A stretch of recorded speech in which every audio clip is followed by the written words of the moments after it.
Observatorio de Derechos de Propiedad. Se dice libertad.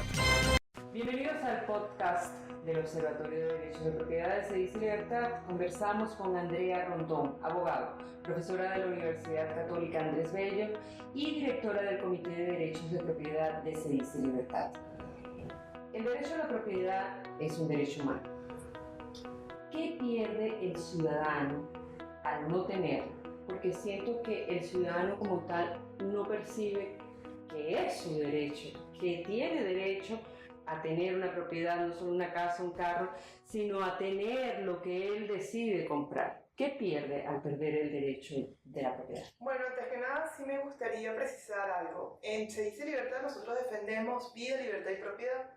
Y estos dos primeros, vida y libertad, solamente son posibles con propiedad. Tú financias tu proyecto de vida, lo que tú escoges ser, lo que deseas hacer y cómo hacerlo a través de la propiedad. Por eso es que es tan importante propiedad para cualquiera, no solamente para el empresario o el comerciante. Porque además tenemos que recordar que nuestra primera propiedad es nuestro cuerpo y lo que hacemos con nuestro cuerpo. Así que todos somos propietarios de algún modo. Y cuando afectan la propiedad de alguien que está al lado, eventualmente van a afectar tu propiedad también. O sea, propiedad no es solo lo que compras. Exactamente, es mucho más que eso. Es la posibilidad de ejercer otros derechos, que ejerzas efectivamente tu derecho al voto, autónomo, independiente, sin depender del Estado, tu libertad de religión, porque hay pluralidad, porque efectivamente hay otros que no dependen del Estado y pueden abiertamente escoger sus credos, sus creencias, etc. Hay libertad de prensa, porque no hay monopolio de la información, no hay monopolio de las empresas por parte del Estado en los medios de comunicación cuando se respeta la propiedad privada. Es decir, está vinculado a través de la propiedad, tú puedes ejercer otros derechos y libertades. De hecho, es a partir de la propiedad que tú puedes ejercer plenamente otros derechos y libertades. No solamente lo que tú usas, es mucho más que eso. Es incluso respirar, es tu proyecto de vida. Es decir, podríamos decir que el derecho a la propiedad es la columna vertebral de los demás derechos. Absolutamente. Y voy un poco más allá, porque lo habrán tratado previamente, que es la columna vertebral de los demás derechos, es un derecho humano, pero al mismo tiempo es pilar del Estado de Derecho.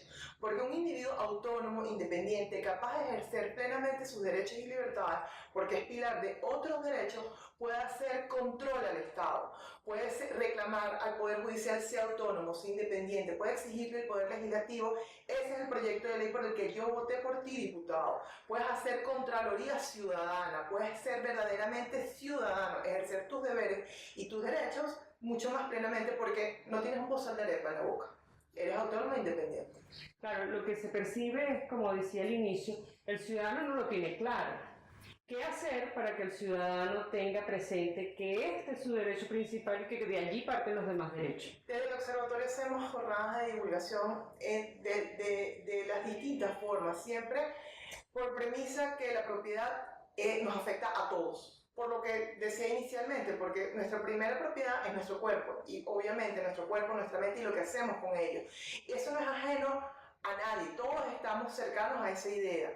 Por un lado, es hacerla más humana. La idea de propiedad no es algo económico, no es algo patrimonial solamente, es algo ético, es algo humano, es lo que yo hago con mi cuerpo, con mi trabajo, que tiene un valor, es mi esfuerzo, mi dedicación, es lo que yo decidí hacer con mi vida. Entonces, es tratar de difundir ese mensaje más allá de lo económico, más allá de lo patrimonial, que sí, efectivamente son dimensiones de la propiedad, pero una de las tantas dimensiones, no solamente eso, es humanizar la propiedad. Cuando el gobierno controla todos los ámbitos, y vamos a llevarlo a uno importantísimo que nos afecta en el nivel económico, que es este control de cambio. Me gustaría que nos explicara, Andrea Rondón, qué afecta directamente. A ver, vemos ajenos, el control de cambio es el Estado el que hace este control, determina que no podemos comprar la divisa y yo sigo ejerciendo mi vida y trabajando con mi economía, pero al final como que no percibo exactamente qué ha sucedido durante todos todos estos años en que hemos vivido acá en Venezuela bajo un control de cambio? Porque ese es un método. O sea, el control de cambio, ¿qué es? Es el monopolio de la compra y venta de divisas. En inmediato, obviamente, te determina qué comprar, qué leer, qué consumir, qué comer, porque te dice qué es lo que vas a importar. O sea, en inmediato te dice exactamente qué vas a comprar, cómo lo vas a comprar, las cantidades, eso está directamente vinculado con la comida, con el vestuario, etcétera, etcétera, etcétera.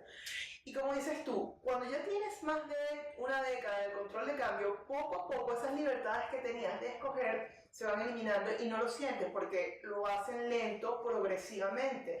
El control de cambio es una afectación de la propiedad privada, tal vez es una de las más groseras afectaciones de la propiedad privada, pero que se ha hecho gradual. Al principio no era tan fuerte, tan férrea como lo es ahora, y ahorita las consecuencias son aún mayores porque además el control de cambio no es solo, es junto con otras medidas, control de precios y la afectación grosera y evidente de la propiedad privada como las expoliaciones, que son despojos violentos de la propiedad privada, y expropiaciones, que son deformaciones de esta garantía constitucional. Entonces, cuando tú colocas el control de cambio junto con esto, otras políticas económicas aplicadas con intenciones políticas, tú ya dejas de ser ciudadano para convertirte en un ciego, porque no te das cuenta de todas las libertades que vas perdiendo en el camino y te vas acostumbrando a eso y ya no vives sino sobrevives. Entonces lo que yo decía inicialmente, que la propiedad te protegía en tu proyecto de vida, ya no tienes proyecto de vida.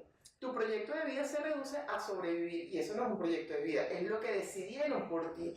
Un proyecto de vida es tú escoges lo que tú deseas hacer. Cuando ya lo escoges, porque ya no hay opciones, ya eres ciego. Nos llevaron al camino de la servidumbre, que es uno de los autores que más recomendamos, de Hayek.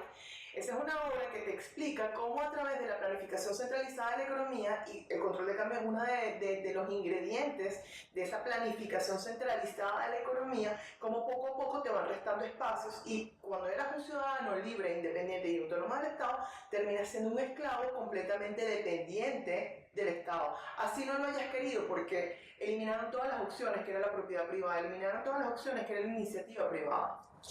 ¿Podrías explicar, así, hacerlo palpable, hacerlo para el ciudadano, el ABC, todo lo que con el control de cambio en este caso nos han quitado a los venezolanos? O sea, uno hablando en estos momentos contigo lo ve clarito, todo este tema de la escasez de medicina. Tengo control de cambio, no tengo moneda, no puedo comprar medicina, y si consigo comprar un medicamento, el costo es enorme. Al principio, el control de cambio se instaura en el año 2003. No fue tan férreo como hoy en día.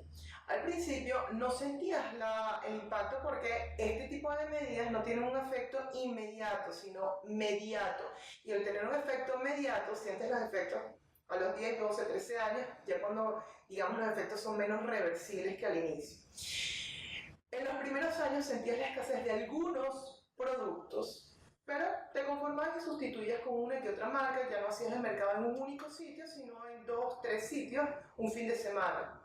Al principio te cambia un poquito el esquema, pero te vas acostumbrando porque todavía tenías opciones. El control de cambio se empezó a agudizar en el año 2007, cuando ya empezaban a decir, ya ni siquiera las permutas que hacían las famosas sociedades de corretaje y las casas de bolsa, ya tampoco son permitidas, porque además están especulando con el valor del dólar.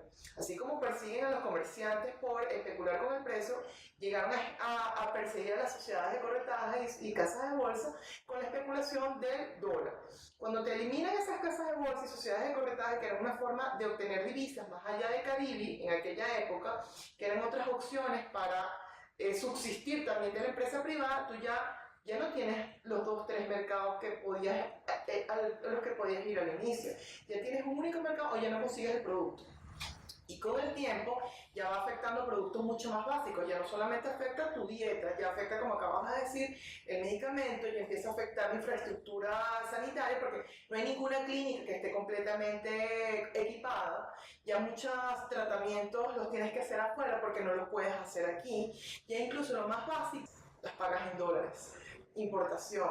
Cuando ya empiezas a hacer eso, ya empiezas a ver ya los efectos a largo plazo del control de cambio, ya cuando todo es importado, pero además a unos precios exorbitantes, porque si bien hay un control de cambio, los controles per se crean mercados paralelos, crean mercados negros, porque no lo puedes controlar todo. Puedes aspirar a controlarlo, pero no lo puedes controlar todo. Y el problema de los mercados negros es que son unos precios exorbitantes porque tienes unos obstáculos previos, las aduanas, el mismo control de cambio. Entonces, obviamente, ya es difícil conseguir ciertos productos y los que consigues son unos precios exorbitantes. Y ya el bolívar, que además junto con las otras medidas se ha envilecido, ya no tienes el poder adquisitivo para obtener.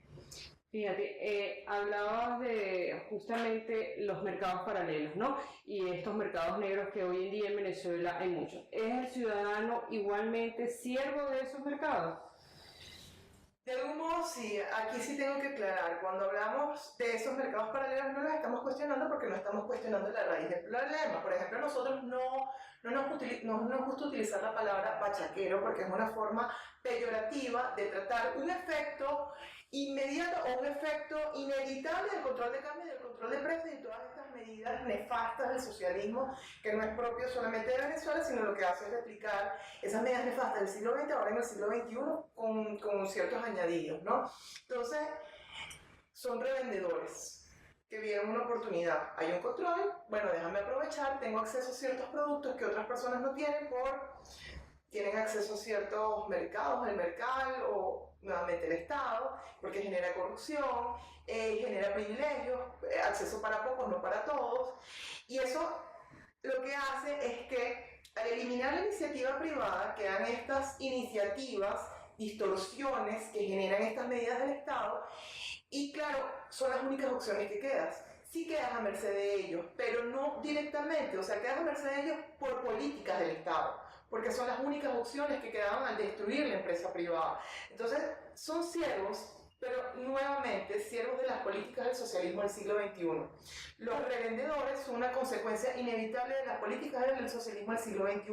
No son bachaqueros, no son delincuentes, son unas consecuencias más como nosotros somos también consecuencias cuando no podemos adquirir unos productos y tenemos que ir a ellos. Ya para finalizar, ¿desarrollo y propiedad son iguales? Están vinculados. No puede haber desarrollo, no puede haber prosperidad, por ejemplo, en un país si no respetas la propiedad privada.